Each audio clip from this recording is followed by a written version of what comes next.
পশ্চিমবঙ্গ আদিবাসী ও লোকশিল্পী সংঘ দক্ষিণ দিনাজপুর জেলা শাখার পক্ষ থেকে বুধবার বালুরঘাটের লোকশিল্পীদের পরিচয়পত্র ভাতা, সরকারি বাসে আংশিক ফ্রিতে ভ্রমণ, সামাজিক সুরক্ষা এবং আরজিকর ঘটনায় দোষীদের শাস্তি সহ 12 দফা দাবিতে জেলা তথ্য ও সাংস্কৃতিক দপ্তরে বিক্ষোভ দেখিয়ে ডেপুটেশন দিল। এদিন অন্তত 500 আদিবাসী ও লোকশিল্পী সদস্যগণ বালুরঘাট হাই স্কুলের মাঠে জমায়েত হয় প্রাকৃতিক দুর্যোগকে উপেক্ষা করে। হাই স্কুল মাঠে জমায়েত হয়ে লোকশিল্পীরা বিভিন্ন ভাষাতে গান ও নৃত্য প্রদর্শন করে। পরবর্তীতে হাই স্কুল মাঠ থেকে তারা মিছিল করে জেলা তথ্য ও সাংস্কৃতিক দপ্তরের সামনে এসে বিক্ষোভ দেখায়। জমায়েত থেকে 5 জনের একটি প্রতিনিধি দল জেলা তথ্য ও সাংস্কৃতিক দপ্তরের আধিকারিকের নিকট ডেপুটেশনের স্মারকলিপি প্রদান করে।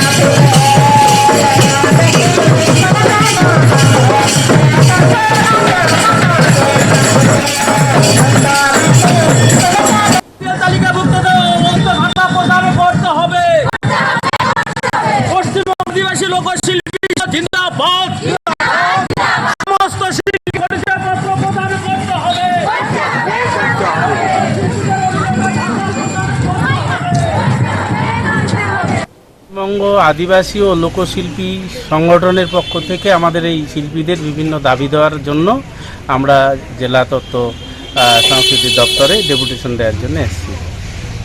কি কয় দফা দাবি? আমাদের মোটামুটি 12 দফা দাবি আছে।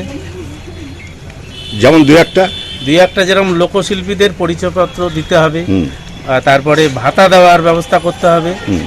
সেই পরিচয়পত্র এবং ভাতা দেওয়ার ক্ষেত্রে যে জটিলতা আছে সেটা কাটিয়ে সরলীকরণ করতে হবে।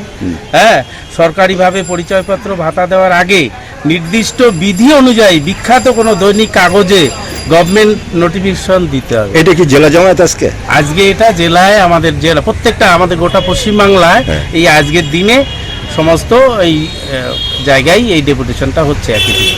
আপনার নাম? আমার নাম হচ্ছে সতীশচন্দ্র মিস্ত্রি। আমি একজন লোকশিল্পী, আমি বাদক।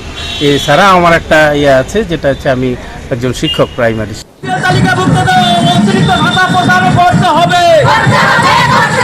পশ্চিমবঙ্গ আদিবাসী লোকশিল্পী সংঘ